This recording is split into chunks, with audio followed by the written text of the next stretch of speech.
So, Giandomenico, welcome. You need no introduction to this audience anyway. Yeah. So, you're going to tell us about spin resolved topology and quantum materials. Yeah. Got it, yeah. Okay, great. Again, thank you very much for allowing me to speak today. Sorry for the rescheduling at the last minute. Yeah, exactly. So today I'm going to talk about there's a new idea that we have developed in this paper that is now accepted on Nature Communication. This has been done in collaboration with several colleagues of mine in US and Paris, mainly Barry Bradlin, Benjamin Weider, Van Senlin, and all the other people that you see the list. So the idea is what we call a spin resolved topology. And then we use, I'd say it's quite a simple idea, but we mainly use to understand, the topology of new kind of quantum materials. I will tell you some details of this work. It's quite a long work actually, but I will do just a very short and I summarize the main point of the work. So let me start from, just the outline. So first of all, I would like to introduce a little bit of literature or the main ideas in the field of quantum materials, like the so-called axion insulator. They take inspiration from axial electrodynamics. And then I will introduce you the main topic of this work, what we know now as higher order topology insulators. And then I will also tell you the new methodology that we have developed, this spin resolved topology, to understand this higher order topology insulator. And finally, I will give you some conclusion and outlook, okay?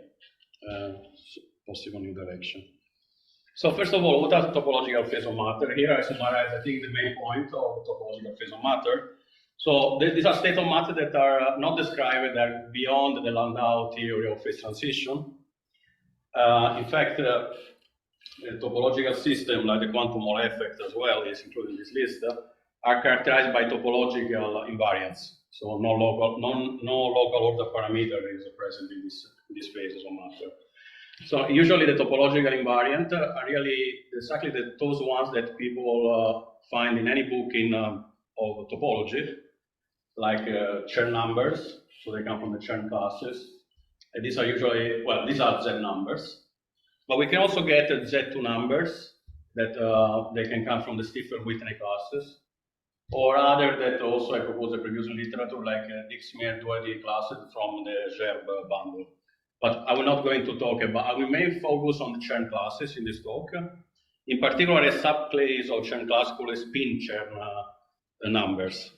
I will tell you what is a spin Chern number. So what are these Z2 numbers? Do they refer to some symmetry? Well, yes. Well, somehow depends. So some systems are related to symmetries. Most of them are, time reversal invariant or particle or crystalline symmetries, because these are crystal. Those would be discrete symmetries. They say two symmetries, but the Z would not be. Exactly. The quantum Weyl effect is the most famous example of topological phases. It doesn't have any symmetries. So that's why the topology, But in general, I will show you there is a periodic table of materials that looks like the standard model of solid state physics, where the symmetries plays a crucial role. They are different, of course, from the quantum Weyl.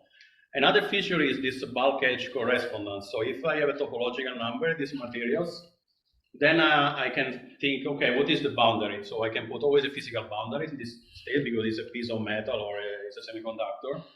And usually if there is a topological number in the bulk, then there appear some edge states, and they are gapless. And many times they are Dirac fermions. So although the system itself is a crystalline model, is a lattice model, on the boundary you get really relativistic Dirac fermions. It's possible to get Majorana fermions actually. Depends on the classes and the symmetries, and if there is or not a superconducting phase. Okay, so that's why I'm also emphasizing this point, that in several of these lattice models are described by effective Dirac Hamiltonians. I use the plural, not the singular, because this model can exist in many different dimensions. It also depends on the representation of the Clifford algebra. Okay, it can be reducible, depends on the underlying symmetries. And finally, is a very important point that I like, but I'm not going to talk about this. It's about the quantum field theory. So nowadays we know that many of these materials are really described by in the continuum limit, by Chern-Simons theory, BF theory, and all these edge states are really CFTs.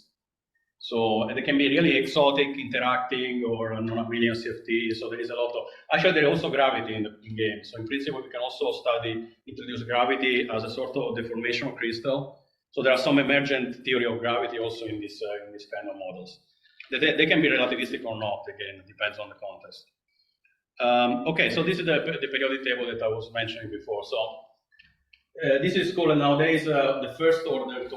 So this is the periodic table for first order topology insulator. So first order really means, as I said before, that if I have a topological invariant in my system in d dimension, then on the boundary d-1 there appear some Dirac or Majorana fermions, gapless, so they're completely massless.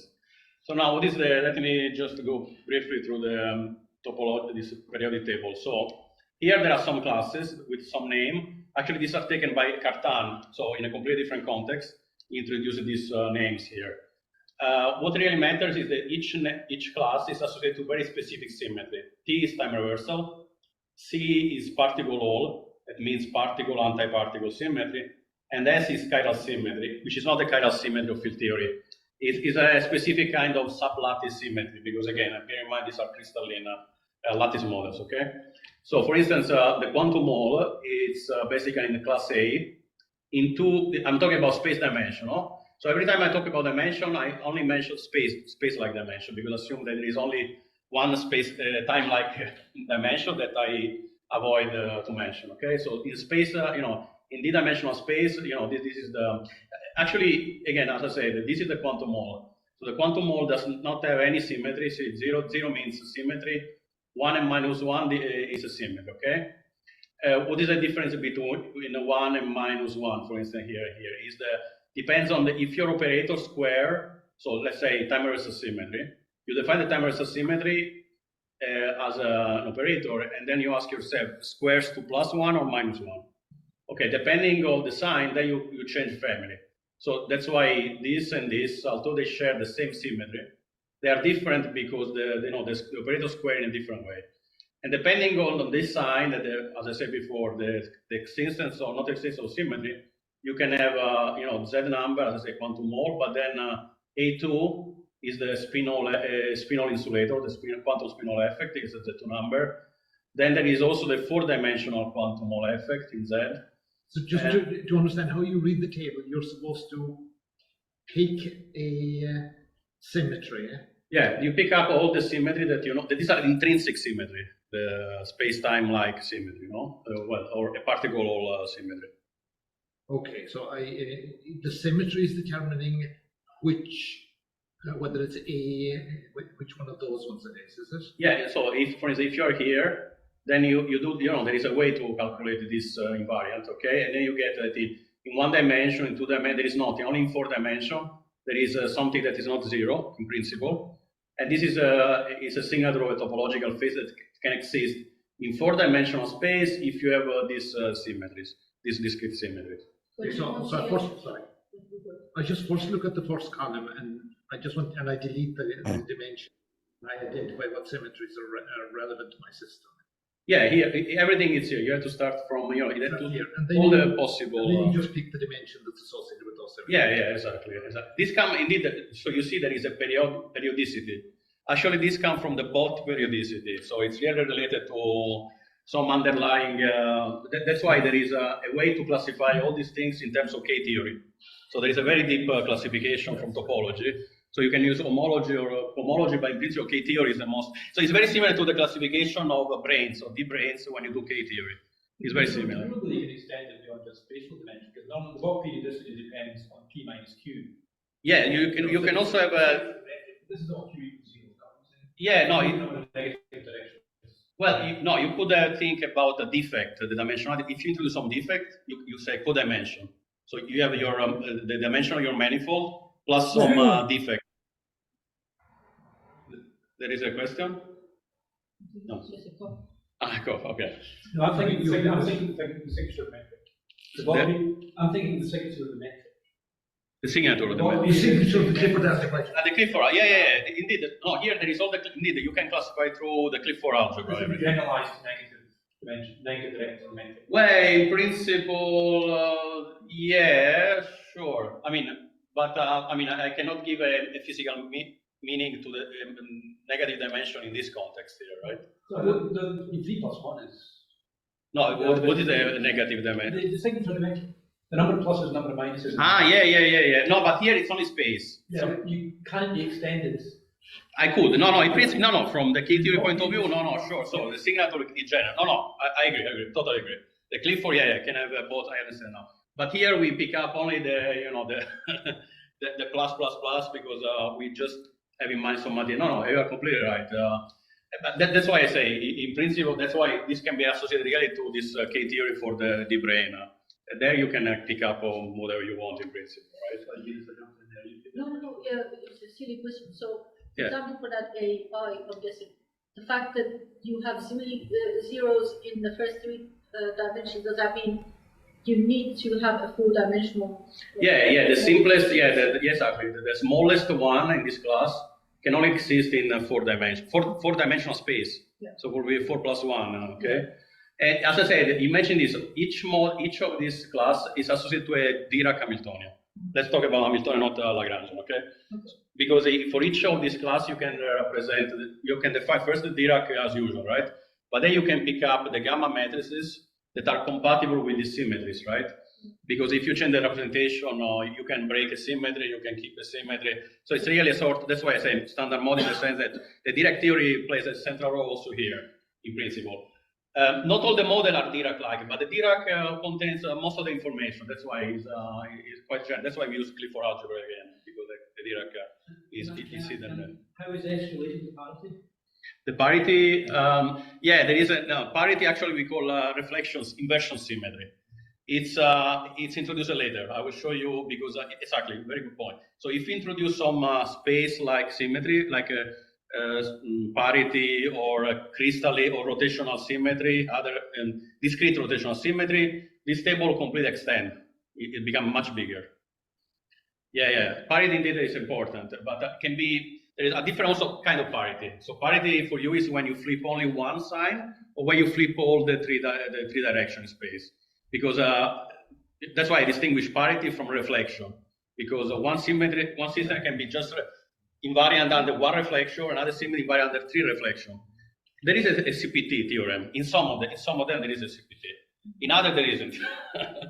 So yeah. No, very good. Physically, how do you tell the difference between the convention of plus metric and minus? Well, again, here, okay. They correspond to different values. It maps. Think of the Hamiltonian here. I define the Hamiltonian for each of this class. So I define my metric. So the thing associated to the Hamiltonian is only the space like that is plus. Minus. I think there would be no, of course, formal. I think it shifts the numbers. So. Yeah, there would be a shift, but I'm pretty sure it will be 8 minus d. You replace d with 8 minus d. That's what BiBr this It could be. but I'm just wondering how can I tell physically which convention I've used? Well, plus is for physical because how we define the Hamiltonian, in the space, like even the Hamiltonian or the Dirac theory. It's just a plus for definition, right? You could introduce a minus, but then it change. I don't know how to implement this in. It means that I've chosen gamma matrices. Yeah, anti-Hermitian gamma matrices. You can exactly. But it depends. Okay, no, it's important, but depends how you define then the time reversal. The time reversal. Okay, if you pick up a plus, then the T operator is always anti-unitary. So if you do the other, I think you have to change again how you define all the operators. Excellent. That's the key. Yeah. So it's always like this. Time reversal has time reversal. Yeah. Would be sensitive. Yes, exactly. With this choice, it's always anti-unitary. The physics would be the same. The physics would be. Sorry, Denjo. There is a question. So can I make a remark, Denjo? Yeah. Or were you asking how to distinguish the signature? Yes, I was, well, that was it. But he answered it because it's really time reversal, and the time reversal has complex transformation in it. And if I use anti-Hermitian different algebra elements, generators, then What I know is the representation, these are real Clifford algebras. And the signature of the representation theory changes if you change the signature in a real, although in the complex. Yeah, exactly. You see here, there is this line. This line divides the real from the complex. Okay, so going to complex things, they're all the same. If you go into complex Clifford algebras, you can't distinguish them. But for reals, they're different. Yeah, exactly. So that's why it's called the real and complex classes. Yeah, exactly. Actually, can I ask a question? What is TI? Topological insulators. Yeah, the topological. What he's looking, what does the short? The last line you have. TI is a Majorana fermions in TSC. No. Sorry, the Dirac fermions are associated to topological insulator. The Majorana exists. Sorry for these are TSC, means topological superconductors. Okay. So what do you mean by first order? First order topological insulator. What do you mean by what is meant by first order? First order means this. That so if I have my system, let's say I pick up this. Okay, I pick up for simplicity. I cannot see the pointer. Okay, so if you pick up in 2 dimension the class A2, no, this is just 2 number. So, and then this is a topological number that is different from 0. So if I look at the boundary theory, I get massless Dirac fermions. So the system is massive because, as I say, this is all of this system can be mapped, can be associated to massive Dirac Hamiltonians. Then if I put a boundary, then I will get massless fermions or Majorana on the boundary. It's called first order. Second order would be when you start from a massive theory in D dimension, and then on the boundary you get a massive theory in D minus 1. But then if you go to some D minus 2, codimension 2, then you have a massless. So it says, I will show you that I have a picture for this just after a few slides. So I can explain better this just in a second. I wanted just to emphasize one thing also, how we calculate this topological invariant also. There are many different ways, and as I said, you can use K-theory, very formal approach. Or there is also one bidirected that works not for all, but for many of them, and is through the Berry theory, the Berry phases. So actually the Berry phase is just, I will give you just a very short introduction example. Working in this way. So first of all, we Fourier transform the system from our Dirac theory in space time. We go to momentum space. So and then I define the block wave function. The block wave function basically is the wave function associated to this Dirac theory defined on this periodic crystal. Okay. So K is the momentum. So now we know in quantum mechanics there is always this redundancy, of the wave, any wave function or whatever. It's not only the block wave function. There is the gauge redundancy. So the gauge redundancy tells us indeed that the wave function is not a physical observable because we cannot measure the wave function. But what we can do is to build an object through the wave function that behaves like a gauge connection. So this is the trick. For instance, this was proposed originally by Berry, but also other people a little bit before him had a similar idea. So for instance, if I assume again that this is my vector for my given any of these Hamiltonians, okay, you get an eigenvector. So then you can build, you define this so-called gauge connection in momentum space in this way, in this line here. And then so basically it's a bracket or the derivative, but as I said, the J now is the K, so it's momentum. So if you just introduce this as a definition, then you can show that under this transformation, U1, it's a U1. For simplicity, I'm taking the U1 transformation. This object transforms like a U1 gauge connection, like the electromagnetic potential, okay? And indeed, like electromagnetic potential, then from this we can build something that looks like a gauge invariant object that is like the Faraday tensor. In this case, is the Berry curvature tensor. So it's really like doing electromagnetism in momentum space. This makes sense in solid state physics again. So how now we can get some topology from this? Again, I take one of the most. Before doing this, let me also say another thing. So we can also go beyond abelian.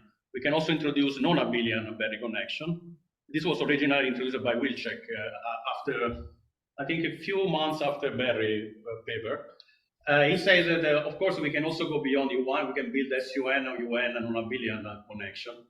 And everything comes from, again, it's built from the, as I said before, the block wave function. So because this is non-abelian now, so there is some degeneracy in the band, is the word for these things. Then we can build a non-abelian curvature tensor. We know that this transforms in a gauge covariant way. It's exactly like Yang-Mills. And then we can define also a Wilson line operator. But they're defining momentum space, not real space. So everything is, so that's why these are not generic connections. You can build exactly the value of this connection starting from the knowledge of the wave function. So these are emergent gauge fields, let's say, not a fundamental object. That's why we can calculate exactly the value of the Wilson loops for any specific direction in this momentum space. That is called the Brillouin zone, basically. Okay, this was just a short, just to point to some point. Okay, now how comes to where is the topology? Let me give you an example. How we can get a topological invariant from this connection here, okay, from this non-abelian Berry connection. I give you an example in 3+1 dimension. These are called, the 3D topological insulators. And actually, it's very interesting because there is an underlying axion electrodynamics behind these materials. So these are 3+1 system. So there are a lot of studies on this. So the effective field theory of this topological insulator in 3+1 dimension is given by the axion electrodynamics. I write here in just by using EMB. Okay. Now, where is the topological invariant here? Is the theta term actually? Now, the theta term, we know that also in high energy, right? There is a problem of CP that is broken by the generic theta term and so on. But here we're talking about time reversal invariant system. So how we can get the time reversal invariance and also theta term altogether? It's just because the theta terms for very specific value can be that does not break time reversal symmetry. For instance, when of course theta is 0, but also when theta is pi. And how? Okay, now we don't put by hand. Of course, it would be okay. Theta, we assume that theta is pi. No, we calculate that theta is pi. So how we can calculate theta? Theta is it's a pity that you cannot see, but theta is basically can be written in the Brillouin zone of this material, like the Chern-Simon theory for the non-abelian Berry connection. So again, we know how to calculate exactly this object here and the curvature, no? So we know everything about. So in three space dimension, Euclidean dimension, I can build always a Chern-Simon, non-abelian Chern-Simon theory. Now that the Chern-Simon theory can be calculated exactly. It's not an action. It's a number. Once you integrate on a 3D torus, it's on the compact, it's a 3D torus. Then we get a number. In this case, it's pi exactly. So this is a way to say that. So we have one side is the field theory that come from E dot B, the topological action, plus the topological invariant that come from momentum space. So that's why at the end of the day, in this material, you have to use phase space theory.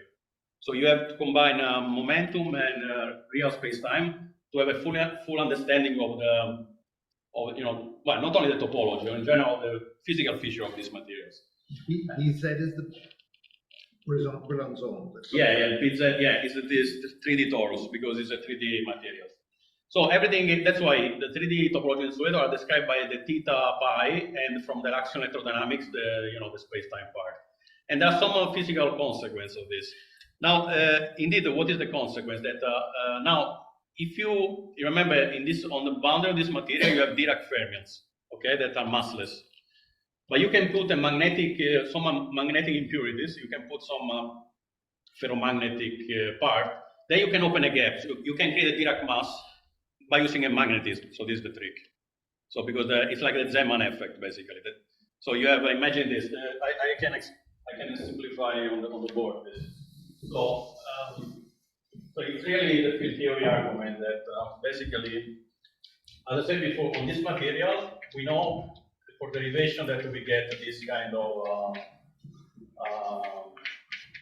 sigma y, sigma. So you can see here. So this is the Dirac in the Hamiltonian of the Dirac in 2+1 dimension. No? Is sigma x, kx, sigma y, ky. Okay. So the only way to have a mass is, of course, to add this term, sigma z. This can be introduced, it's called the Zeeman coupling. Basically, a strong magnetic field generates this mass term. And this basically means that now this theory is massive. and then you get something interesting, a massive theory on the boundary of this material. That's why I wrote here, no? You get the massive theory on the boundary? Yeah, on the boundary, because I'm adding also on the top, I'm adding a magnetic, some ferromagnetism on the boundary. This is really like, you generate a mass. Yeah, but that's only in the bulk. No, the boundary. The bulk does not care much, but this is the massless theory on the boundary from the topology, plus the impurity give you the mass. Now, if you have the mass, you can do another thing. You can calculate the topological invariant only on the boundary. So this is the funny thing. So you can also, now this becomes, you forget that there is a 3+1 theory, that it's only 2+1 massive. Then you can calculate the BiBr phase, etc., etc. So you get a BiBr curvature that fully comes from the momentum space, and then you can calculate the Chern number. I wanted right here to introduce the Chern number. What is the Chern number? The Chern number is simply the integral of a two-form on a compact, well, in this case it's non-compact because it's a flat space. That's why if it's compact, the Chern number is always an integer. But for a non-compact for the plane, it becomes 1/2, a semi-integer. And actually this has been measured. So this is basically the topology of the boundary that looks like a sort of semi-integer quantum mole effect, okay? And indeed we can define the whole conductivity because it's related to this topological number. Sorry, how do you get a Brillouin zone that's R2? No, it is yeah, because basically it's an infinite plane, okay, in this case. I mean, mathematically, I know you can do it, but There is a reason. This is a parity anomaly. There is a parity anomaly. Can you think of this as compactifying with an S2 and then removing a point from it? Yeah, exactly. You can think like this, but I think this is really compatible with parity anomaly. So basically, on each now on the surface of this system, there is only one Dirac. Okay. I mean, I know the mathematics of it, but I'm just concerned that physically you are. This only works if I have R2. But you are in the continuum. You are in the continuum now. So this effective the boundary is defined in the continuum. I'm in the continuum limit, which really the continuum limit. I don't know how that could work if I've got a Brillouin zone there. No, actually, that's why I'm not talking about the Brillouin zone there. Physically, you can measure it. Yeah, no, you can measure. They measure the semi-integer quantum life of the boundary. So exactly what compatible with the measurements. So because, as I said again, let's think in this way. So what is the difference? This theory cannot exist in 2+1 dimension. So this theory suffers of a parity anomaly. So let's forget now the calculation of this. So let's imagine, go back to the case without mass, okay? So the theory is a 2+1 theory with a irreducible representation. Now this theory has the so-called parity anomaly problem. So the theory can be or gauge invariant or parity invariant, but not both. Because if you do the path integral of this, you get something that is anomalous. So how can cure? Okay, or you say this theory cannot exist in physics, or you say that this theory can exist but lives on the boundary of an higher dimensional system. That's why this theory has an anomaly that is cancelled by anomaly the bulk, such that the bulk edge is anomaly free. So even I'm talking about the massless case. Yes. Okay. Now the mass term it's introduced on the top of this, and just to show that again, that's why it's an integer in the sense it's not compatible with. So if it was an integer, I could define exactly in a lattice system without talking about boundary or bulk. So it's I don't know. I take graphene in 2+1 dimension. I do my calculation. Every time you do this in graphene, because in graphene there are Dirac fermions, you get always 1 plus and minus 1. Yes, in graphene. Yeah. So let's think in the continuum, like a continuum theory. I don't have a continuum. I mean, if I'm working with graphene and I am working with any material, those q squares are replaced by sine squares. And yeah. So the integral there will. Yeah, exactly. But that is a regularization. Yeah, exactly. The sign. Yeah, exactly. It's like the Wilson fermions. So you regularize. But this is not. That's why the difference. So in the bulk of that's why. When I say that the materials here are described by the Dirac, actually in in the lattice are Wilson fermions, are sine and cosines. Yes. Okay, that's why. But the boundary is not. The boundary is really only Dirac-like. There is no sine and cosine on the boundary. It's really this a single intersection of cone. There is no doubling. Okay, the problem is the doubling fermion problem. Okay, so why use sine and cosine with lattice gate theory to get rid of well, what is the story is in lattice gate theory? Basically, you cannot put massless fermions in the lattice, right? This is the Nielsen-Ninomiya Yes, theory. exactly. Okay, exactly. They cannot exist. Exactly. But this avoids the Nielsen-Ninomiya. Exactly. This is a way to avoid the Nielsen-Ninomiya because the system lives on the boundary of an higher dimensional system.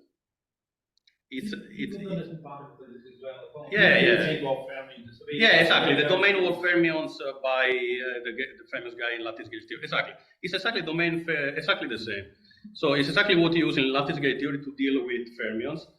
But this is the domain wall approach. It's not the Wilson approach. But it's explicitly here. Everything is done really in this way without assuming. Sorry.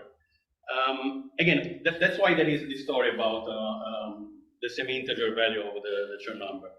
Of course, what is the story? That if you have a real material, it's a slab geometry. You have another surface, such that there is another 1/2, such that the sum of the two boundaries is 1 always, or -1. So everything becomes integer if you count all the right boundaries. Here I'm taking only one boundary. As I say, I think like this way. I have materials which is periodic. It's periodic in two directions, in x and y, but it breaks periodicity in z. Okay, so I have only one surface and the other surface. So that's why there is a 1/2 and 1/2 here. And so the sum is always an integer.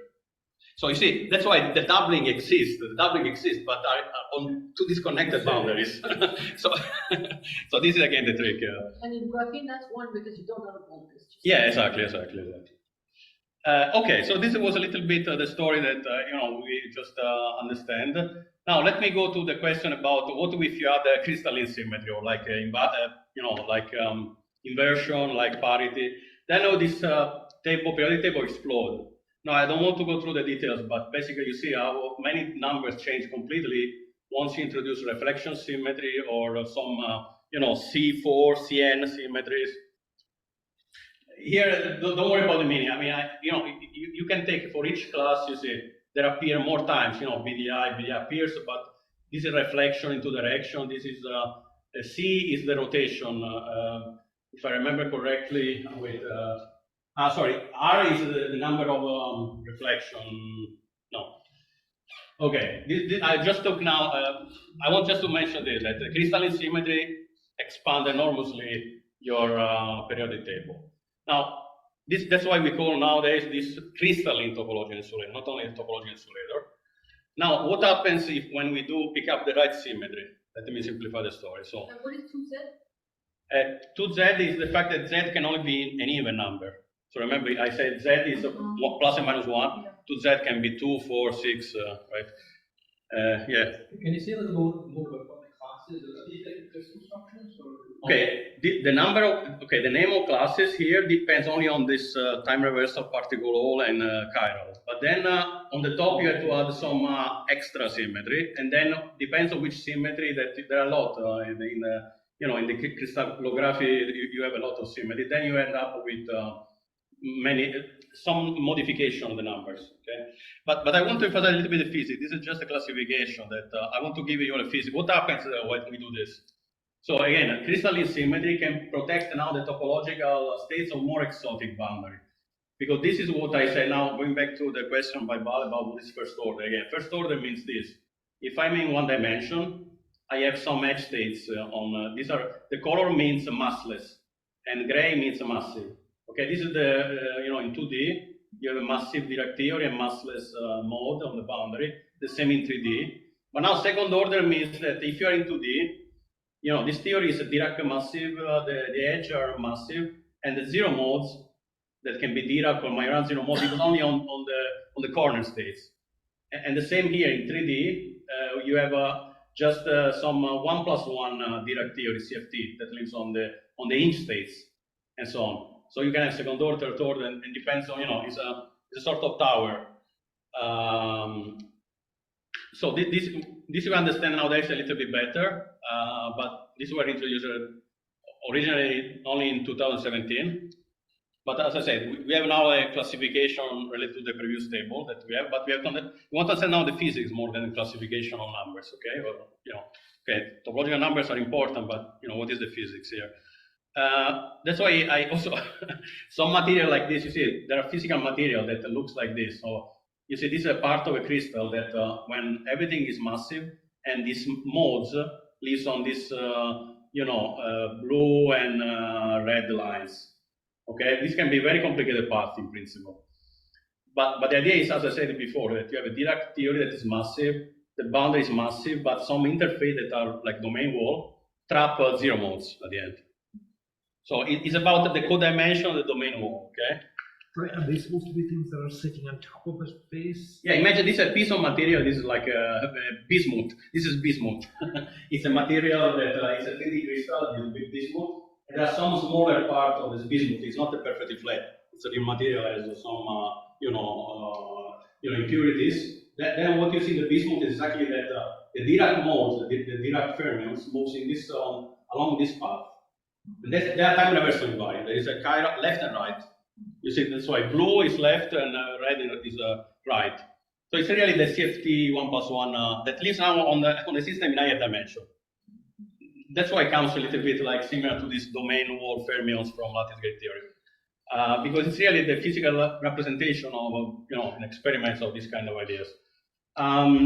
Yeah, okay. These are some here. Just I put. Sorry for the quality of the picture, but again, we call topological double axion insulator. But there are names, but the point is again that you see. Here I put this. These are the, let's say, the relativistic mode. Like this is the Dirac dispersion of the plus and minus energy, or square root of of k squared plus m squared, And as I say, you can have different kind of topological numbers. Now, again, we care about the spin. So why I mentioned this kind of helical means? Helical means, as I say, that you have left and right. This means that there is spin plays a role because there is basically locking between the direction of the spin and the chirality of your fermions. So left associated to spin up and right spin down or vice versa. So that's why now we have to understand how the spin enters in all this story. Okay. So far I didn't mention anything about the spin, but the spin, of course, is a fundamental player in this case. That's why there is the idea of the spin Chern number. So as I said before, the Chern number comes from integrating a two-form on a 2D manifold. Now, how we can define the spin Chern number? The spin Chern number is the difference of two Chern numbers. So it's like imagine that you have your system with spinful, with spin up and spin down. So if you select only the spin up, you're able to calculate the Chern number for up, and then you take all the spin down, and you calculate the other spin, and then you take the difference of two. And this is exactly the definition of the spin Chern number.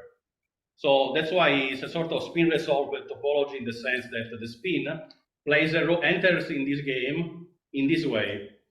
That's why time reversal invariance tells us that the Chern number has to be 0. The Chern number is always 0 if your system is time reversal invariant. So why is this coming out as a Chern number? Because it's presumably coming from some Chern class. Yeah, the original one for the quantum mole effect. The Chern number comes from is related to the quantum mole. The quantum mole break time reversal, so everything is fine. So how do you get this out? This spin Chern number? The spin Chern number from the idea that how we can calculate the time reversal invariant, topological invariant. So because the Chern is not good. So we have to pick up something else. So how we can calculate anything. So again, the quantum mole describes spinless fermions, okay? But if you have spinful fermions, I think of the Chern number as an integral of some F2 to some power. Like also you can think like a monopole. You take a magnetic monopole, yeah, and then on the it's characterized by the first Chern number. Yes. It's just this. Also think about monopole. But now you've got a spin Chern number. Yeah, it's like to have. Let's imagine that you have a monopole that you associate to a spin up. so you have a binary quantum number spin. You say I have my monopole with that I call monopole red, that is spin up, and monopole blue, that is spin down. And then I put together these two monopoles that are you can distinguish from this discrete quantum number like spin. Then you put together, and then you know, it's like one creates a sort of magnetic flux in one direction, and the other in the opposite direction. So you know the total is 0, right? It will be 0. So if you sum them, in that the sum is 0, time reversal, but the difference is not 0. Can I make a guess that, I mean, I know if you write the Dirac operator on a sphere, and there's two, you put a monopole at the center, then both spin up and spin down couple the monopole the same way. That is a different monopole. That is a pseudo. Sphere coupled to sigma 3. Yeah, no, it's different. Yeah, that monopole is a geometric monopole. It's not a magnetic monopole. That preserves time reversal indeed. So that you are right, but it's comes from the geometry, that thing, okay? It's a little bit different. Here, if you talk about, let's say, U1 cross U1, okay, think about U1 cross U1, okay? I have U1 that up, U1 down. Okay, imagine this. I have this monopole with U1 U cross U1. So I could define a monopole, you know, combination of two monopole that has the total, of course, it's 0, but the difference is not 0. This is the simplest high energy example that I can give. If you have a magnetic monopole at the center of the sphere, you put two U1s. You U1 right and you U1 right of the geometric polynomial there. Now there is not couples to one plus the other, spin down couples to one minus the other. Okay, no, you are talking about a spinful Dirac on the sphere. You cannot put a fermion on a sphere without spin connection. Ah, right. Okay, you want, okay, I see. And the spin connection couples to the two spins to the opposite side. You can think about this.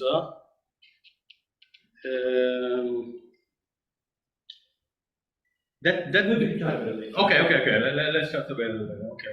But it's, yeah, no, I'm saying that it's not so different. No, for sure, it's not so different. But I was just simplifying the story. Say, okay, because here we are talking about the very, you know, we are in the flat space, and you know everything is. So how we can define any case topology in this case? It's a difference of two Chern numbers from two different families of particles, okay, that are distinguished by spin. Okay, so again, this is something that, again, this can be measured also and come from the spin conductivity, not the whole conductivity. Now, how was the idea for us? Okay, the question is how we can use the spin to further investigate topology or these materials. So one thing is important is that, you know, Prodan, this is an important guy in our community, introduced the idea of projected spin operator. So if you have a spin operator, you can define the projected version. Okay, it's written this way, in momentum space, okay? So basically, you know, this is a way to distinguish spin up and spin down in many systems. So we assume this thing. So what if we diagonalize this spin? So imagine that, okay, usually when I talk about band theory or energy in particle physics, you have energy versus momentum. And then you say, okay, this is a massive or massless, depends, because you have in mind in the sense of the energy. So what if also the spin now, you consider the space spin, and so you take a sort of spin spectrum, and you think, well, let's add an extra dimension in this picture in which you compare the spin with the other parameter, not the energy. This is possible because, again, for this definition, you know, it's defining the K-space, so it's a continuum stuff. So you can diagonalize, you can take, let's say, a sort of eigenvalues, eigenvector of this spectrum. And then you can do the same argument about what is massive, what is massless in the spin space, not in the energy space. This was the idea to try to understand if it makes sense or not, this kind of thing. And I give you some examples. You see, so we did this calculation. There is a lot of numerics to say this. So that my colleagues are very good in numerics and they have done a great job. The story is the following. You see, so if I do everything in the energy spectrum, energy versus momentum, okay, this is a massive theory. Okay, massive means they don't touch, you know, the two bands don't touch each other. So if I full chemical potential here is an insulator. But now I can get also the same sort of insulator in the spin spectrum because spin up and spin down are separated. Now here is perfect. These are flat states because there is no spin orbit coupling. Spin orbit is very important in materials. So spin orbit create a lot of problems. If there is no spin orbit coupling, then you have exactly this flat situation. As I said, the spin Hall effect can be split in a spin up, spin down, like two layers insulator quantum mole. Okay, the quantum mole for spin up plus the quantum mole for spin down. Now, what happens is that if we have spin orbit coupling, so materials really, the spin orbit, the two spin talk to each other. Okay, they're not completely independent. Again, the energy spectrum, okay, is more complicated. There is a lifting of this, but then you see there is a deformation of this band in the spin spectrum. So basically, again, this is a powerful tool to understand, first of all, how much is relevant the spin orbit in this material. That's why SOC means spin orbit coupling, okay? And as I said, the definition is that in any case, in both situations, the spin hole is, let's say, the sigma S, the spin hole conductivity, is always the difference of these two Chern numbers that I calculate, in two different bands from the spin spectrum. Is it significant that Planck's constant cancels in the spin-hole effect? Sorry, the constant? The meditation that depends on Planck's constant. Ah, the Planck. No, here there is a Planck, right? No, the cancel H bar just H over 2 pi. There's no H in it. Yeah, I think maybe this is the, I think it's a type. Yeah, no, it's a type. I'm sorry. This is not, sorry. Nice throw, so it's a type. Yeah, and so as I said before, you see, when the bands touch each other, you have a massless theory. Actually, it's a Weyl theory. You can have really a sort of, it's equivalent of the Hamiltonian for the neutrinos done by Weyl. No, so when people thought that the neutrinos were massless, Weyl introduced the Weyl Hamiltonian to describe massless fermions. Of course, we know that it does not work, but here we can also have in this material the bands touch each other, and really they become like what we call semimetals, what you can call just Weyl fermions. Okay, so these are Weyl fermions. This is in the energy. Now we can have. I don't want to go through too much of the details, but this number can get different value, plus or minus 2. So, and depending on these values. So as I said, this layer, just exactly this slabs geometry that I mentioned before, then you can have different, you can call a 3D quantum spin hole or time reversal invariant axion insulator. Okay, this is not relevant for you now. It's just that we can get some numbers different, depends on the parameters of the system, okay? What I want to emphasize is this. So we can also really describe real materials. This is the bismuth bromide. I learned how to pronounce in chemistry this. Bismuth bromide is basically it's bismuth and chromium it's a compound, and generate this kind of very interesting physics with spin-hole effects, etc., etc.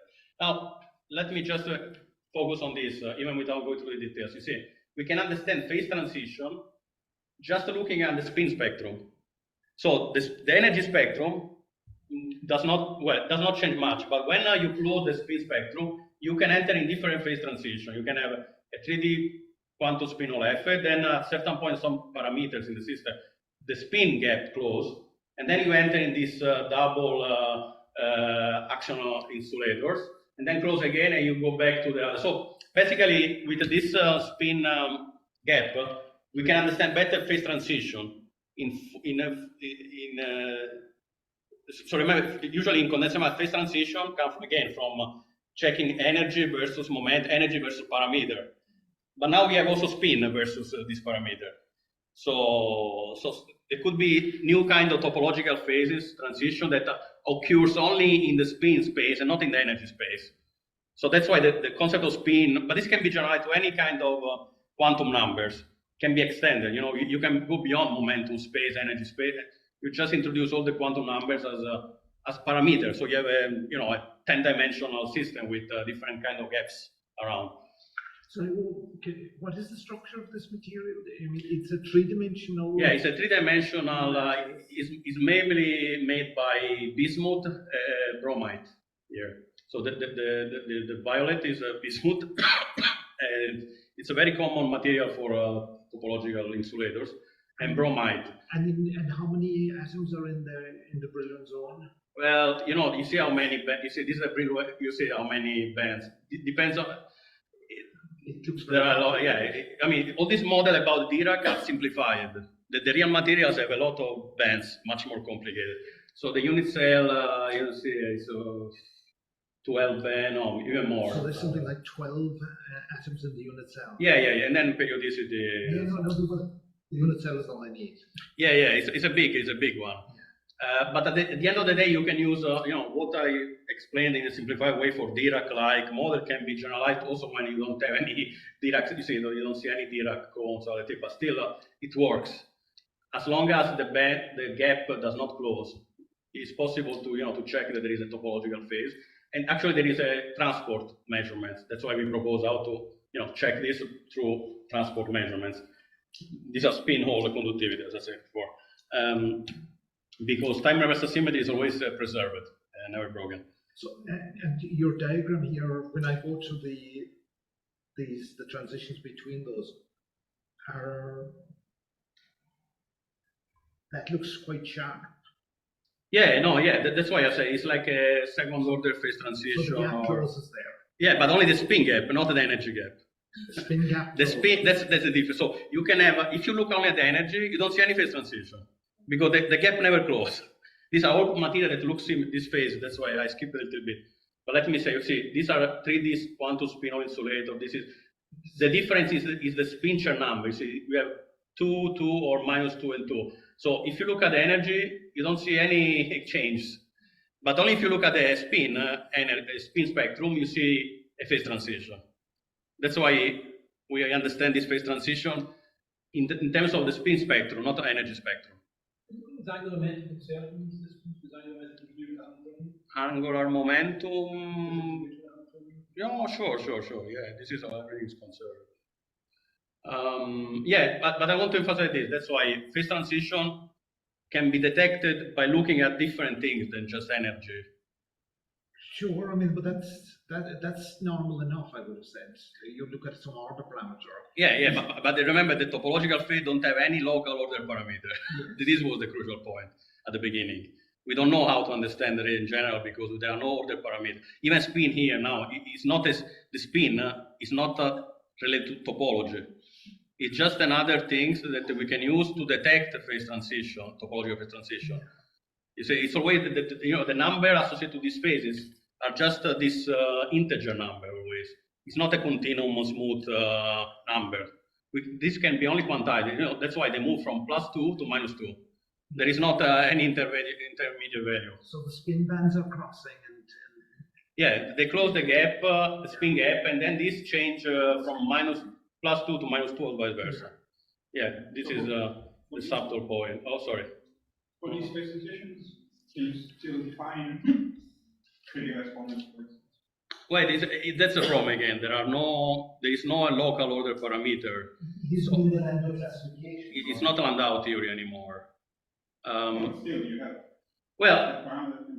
but which parameter again? It's as I say, this is not the spin. It's just like energy, okay? And these are parameters. I mean, again, these are not. These Chern number are integers. But then there could be. I mean, what are you varying here? You're varying the temperature. No. Some parameter of the material, like the tunneling or the chemical quality, they are very specific. You're varying some parameter. But now, as you vary that parameter, you go through the transition. I think what Stefano's is asking is, there's a singularity in this. No, right. There's this singularity here. Could be characterized by the zeros on the horizontal axis. Yeah. Call them xc or axis something. Right. Then physical parameters of the system will behave as x minus xc to some power around z. No, sure. This is, but this again is not. It's a good point, but it's not enough to fully classify this phase because I think the first question is there a characteristic exponent which is non-trivial as you approach that point? No, that's the problem. I've never seen any very specific exponent that classify topological phase. So you can use entanglement instead. Entanglement is much better to classify topological phase transition. No, I have to say again, I don't see any specific exponent that fully classified this kind of phase transition. That's why topological phase transition are very complicated from many different points of view. I mean, you can have a CFT language. It's better to classify them in terms of CFT. When for instance, if you are here, let's say, then there is a CFT with some specific feature. That makes more sense. then when you move away from it, you expect that you have some non-conformal deformation, and that would be characterized by some exponent. So the problem is that this can be deformed very arbitrarily. So again, only the fixed point is the phase transition. But there's the deformation as you any infinitesimal deformation, you move away from it. But this depends on the CFT then, the underlying CFT. Yes. Yeah, no, one has to do the analysis on the CFT. Probably is a characteristic exponent. Again, what is because what is the underlying parameter of the topological field, the Chern number, let's say. So if it's true, then the CFT should contain the Chern number somewhere. So it should be, the Chern number, topological should be encoded in this RG flow that you do once you do the deformation. If you don't find this value of Chern number, so there is no relation in principle. Once you are at any finite value away from it, you will be in a given Chern number. Yeah. It won't be changing. No, that's the point. That's as the point. you approach that, but it's an integer number, so it can be +1, -1. It's probably not the Chern number as the thing. But that's the problem. Who is then there? So who is really playing the role of order-like parameter? Because we're talking about the local order parameter. No, it doesn't have to be. Yeah, but some There could be a characteristic critical exponent associated with that. can be, for instance, central charge, something like a central charge like quantity. In the quantum mole effect, for instance, when you do from a phase transition, so the plateau phase transition quantum mole, so it's known that there are some, like a CFT as phase transition with some specific central charge. But this is only quantum mole. I cannot generalize that picture to this picture because we're also in 3 dimension, not in 2 dimension. So it's if there are just a case by case situation. But it actually looks like they're linear. Sure, no, but again, but you can think, yeah, sure, you can think that again, it's Dirac-like cone, sorry, in these parameter things. But they just can be. You can deform also maybe the slope. I think if it was linear there, that would answer Stefano's question. It's the exponent was characterizing it as 1 there. Let me do this. So in graphene, that is a critical theory, we have exactly the linear dispersion. But you can create also a material that looks like a quadratic dispersion, that is not graphene, it's another material. We still have the same topology, more or less. So you can. So that material, yeah, graphene maybe has only linear, but if you go to another 2D material with a similar topology, then it's quadratic. Or so what is matter at interaction? Okay, so let's say this. So if it's linear. But is that a theoretical result that it's quadratic? Yeah, no. You created. Yeah, no. There are some material with a quadratic band touching, not a linear band touching. That's why it's a Schrödinger-like dispersion. Not what really what is the difference between this example? Is the interaction. If you do interaction, then the linear dispersion is stronger. So like the T-ring model. Let's say I have the Dirac. I have this local JJ, the T-ring model. It's very hard to create a gap, to open the gap, no? So you do the sort of perturbation CFT that cannot open the gap. If you start from a quadratic bed touch point, you can just introduce weak interaction and you open the gap in the RG sense, really. So this is the only difference, that in the RG sense, how much it's easier or hard to open the gap. So are you saying that if there are exponents associated with these, they're not universal? Yeah, I don't see universality in the critical. Yeah. The notion of universality is different from one thing. No, again. Presumably some other way of classifying it. No, exactly. But I was mentioning entanglement because one of the universality in entanglement is the topological entanglement entropy. Okay, topological entanglement entropy is a part of topology of entanglement entropy that is universal for very specific class of anyons or theories. Okay. So that thing really classifies, it's universal. And but here there is no topological order. If I do entanglement entropy here, we have done entanglement spectrum actually of this theory. So we have done a lot of entanglement, not from the entropy, but from the spectrum. And well, we see things. We see also this resolved entanglement spectrum. But it's just, again, it's in line with this classification. But again, we don't have a topological entanglement entropy number, because these are only when you have a long range, strongly interacting system, let's say. So it's a very big open question again about how really to classify topological phase transition. Okay, so I think maybe I can conclude because just 1 hour.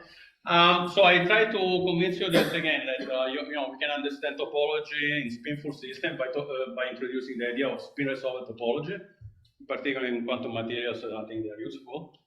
In fact, also I have discussed the idea that spin gap plays an important role in this higher order topology.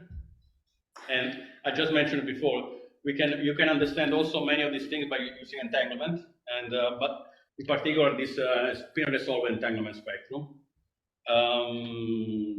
Other people call symmetry resolved entanglement. People from like Calabrese, other people have done a lot of work on in general spin-resolved symmetry resolved entanglement.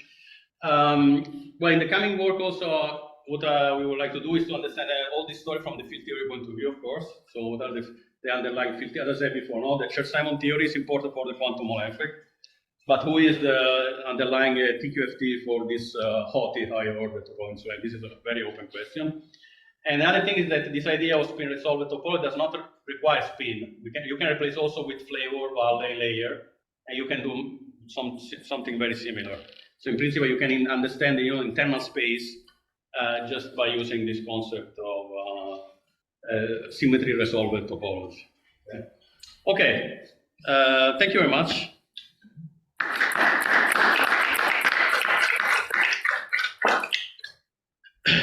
Thank you. And questions? We've been asking you many, but no, it's fine. It's fine. Maybe not everyone is as aggressive with their questions. Oh, it might be. If there are no questions, I'm worried when there are no questions. Well, ask about the entanglements. So yeah. You have Hamiltonian. Yeah, you can think. Yeah. In the ground state.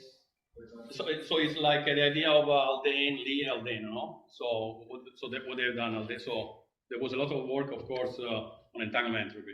Then Haldane say, okay, what if we just look at the entanglement spectrum? So what is the entanglement spectrum? So how is it different from the entanglement entropy? So the entanglement spectrum is basically okay. You have your density matrix, whatever is your system, very general. And then you say, okay, I can write these things in terms of an effective Hamiltonian, okay, that you write it this way. And then you study, the spectrum of this Hamiltonian that comes from entanglement. So it's sort of entanglement, it's an entanglement Hamiltonian, or we call it a modular Hamiltonian in high energy physics. But in this particular example, you'd be looking at the ground state and then take partial trace. Yeah, exactly.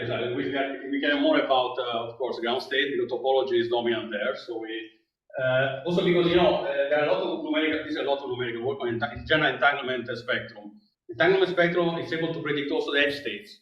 So even if you have a system, periodic boundary condition, then you study entanglement spectrum. It's topological, let's say. Then what you see when you do this story is that okay, you have all the bulk. And then separate, there are some other modes here. These are the modes that would appear on the edge if your system would have a boundary. So it's a way to, so you can understand edge modes already looking at the entanglement spectrum in the bulk. Okay? So what we have done here more than is just to the spin-resolved Hamiltonian again. To think again that you can split also the entanglement spectrum in a spin up, spin down. And then, like for the Chern number, so we studied also, what happens in this situation. So we have a better understanding. But again, I didn't present also because it's a very long story. But you can look at the paper. The paper is very long. It's 100 pages, but no, 120 pages. So it took 2 years to finish. But there is a section in the supplementary material with all these details of the entanglement.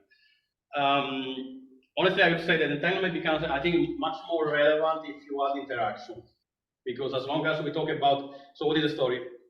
If you have free fermions, then you can always do this thing. So if you have free fermions, there is always this thing that the spectrum of your entanglement Hamiltonian is a one-to-one correspondence with 2-point wave function.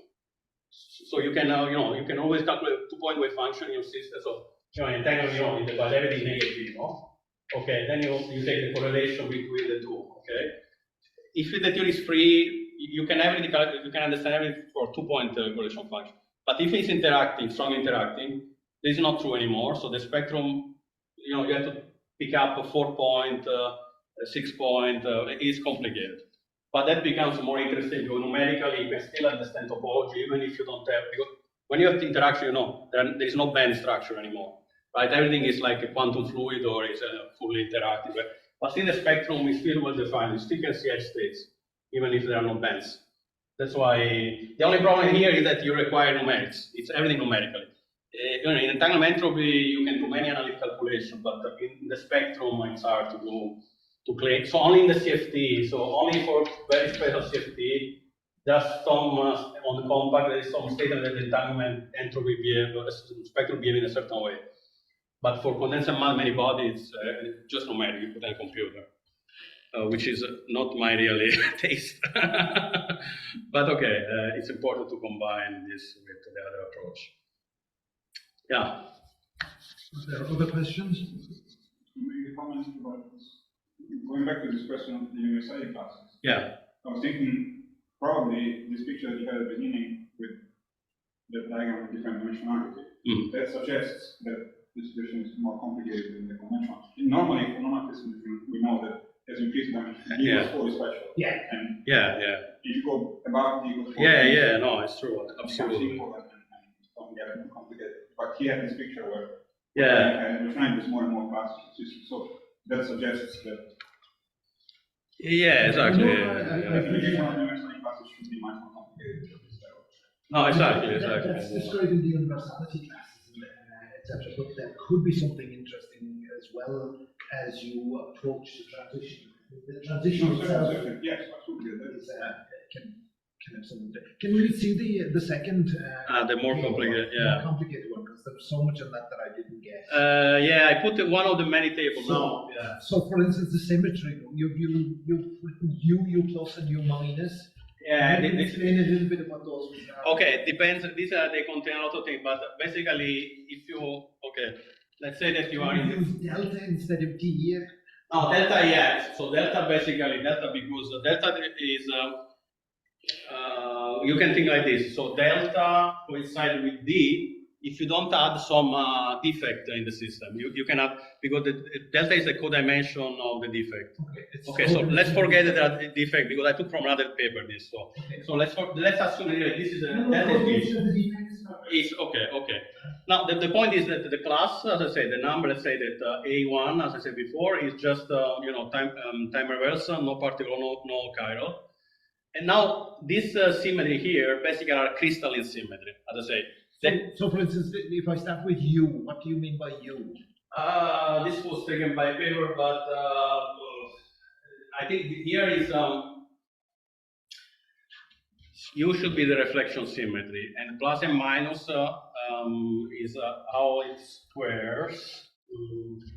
Because I can see that the complex, presumably the top line again is the complex one, but now it has split into 3 rather than 2. Yeah, no, but because it's a double, it's a distinct, because it depends on this crystalline symmetry again. You can have, for instance, inversion, as I said before, inversion. Okay, you can distinguish reflection from inversion, because let's pick up the 2 dimension, okay? So what I call inversion, that it's inside this U, is basically that kx, ky goes to minus kx minus ky. Okay, instead R, the reflection. Yeah, k exactly. So these are very different. It's what is special because the inverse is just a rotation. Yeah, but depends on the space. Of course, depends on space. The 3 dimensions are essentially the same. In 2D, this is also C2. C2 is the 2D. Again, depends on the dimensionality, but inversion in general is when I flip all the K, whatever is the dimensionality. Reflection is only 1. Then there is a C2 that is only when I flip 2 up to the total, and then I can have now C2 cross T. So, for instance, I can have a C2 that combined with time reversal. This is broken, but this is preserved. So you could have this combination. So in principle, that's why it becomes so big, and the nomenclature is very complicated because it depends on what you're talking about. You see? Now that the 3 different different directions can be distinct. Yeah, exactly. The direction, the combination with particle law, with T, with Chern. That's why it became really low. So originally, this the table, the original table was proposed by Dyson actually. So actually, so there were two people. This is called an Alteland-Zirnbauer table, but there was an original idea to classify this thing by Dyson, Freeman Dyson. When was that? What year roughly? I don't remember the original. Can I ask a question? Yeah, please. Also remark on the Dyson paper. It came in the Journal of Mathematical Physics, I think in the 60s, if I remember, or 70s. He was discussing Hamiltonian's fermions and what happens if you cut it off at a finite level. Okay? Then he found all this results of CPT and so forth in that paper. Okay? I think that is a paper in question. So, Giandomenico, it is a nice piece of work. I will study it, but I want to make one remark and then I have to go. Okay. The thing is, thanks for attending. So I want to ask one remark. If I have two bundles, this is related to Denjo. If you have two bundles with Chern characters C1 and C2, you can take the direct sum. Okay? That is like having two monopoles. Right, absolutely. No, exactly. Can you hear me? That's what Brian was doing, in fact. That's what I was saying. Can you hear me? Yes. Yeah. Okay. So you can take the direct sum of the bundles, and that will be simply two monopoles sitting together. And the chain characters will add. Okay. But there is also something called the fiber product. The fiber product is that you have a same base space M and bundle space B, let's say B1 and B2, but the same base space. So you consider pair of points at B1 and B2, which project to the same base point. Okay. There is a new bundle, which is called the fiber product. And I don't know, I was trying to work it out, how the Chern summers behave if you do that. I think they get producted. Okay.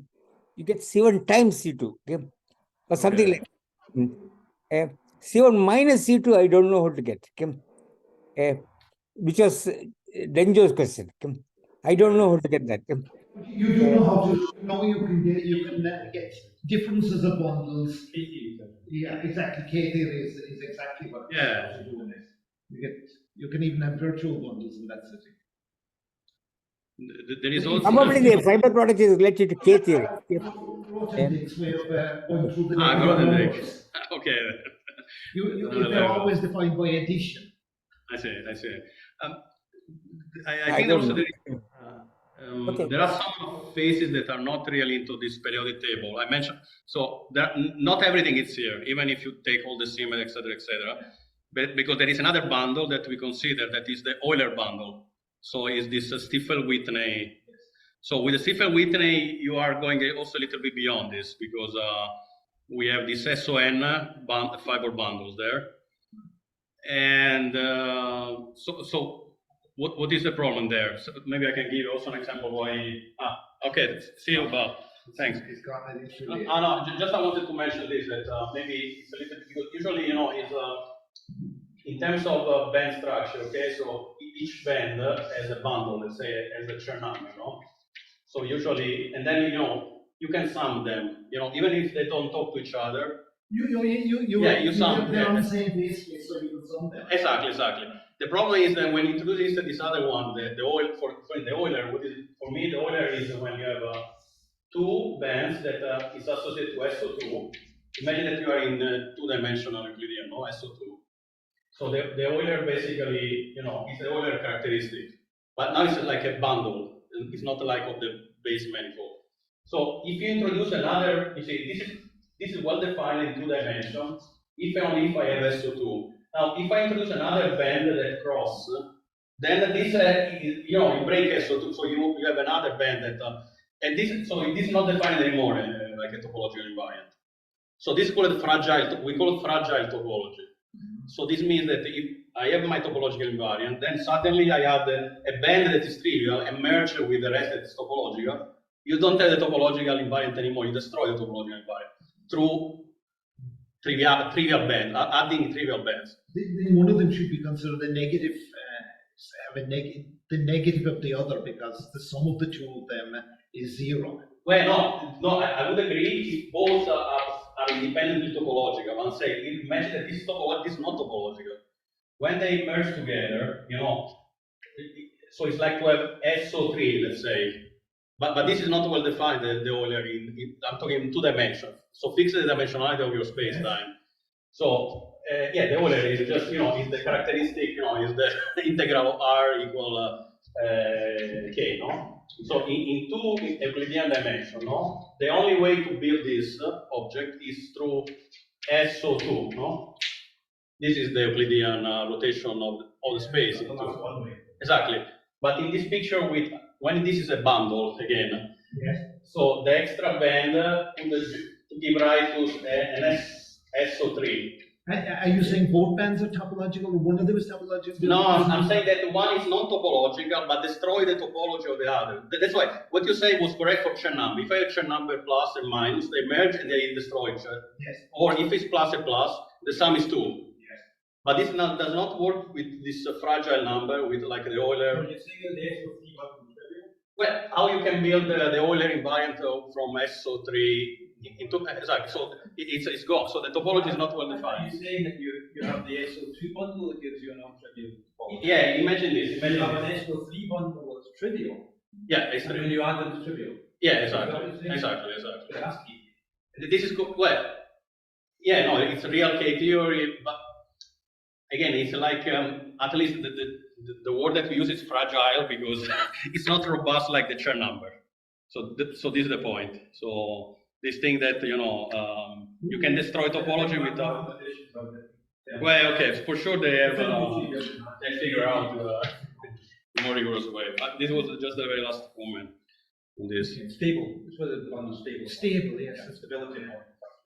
But I mean, I'm not sure it's the same thing. It might not be. Because if you one that doesn't have a well-defined Chern model, Yeah, I'm talking about the system where I'm not sure what that is in that case. Okay. Okay, I'm going to stop the recording.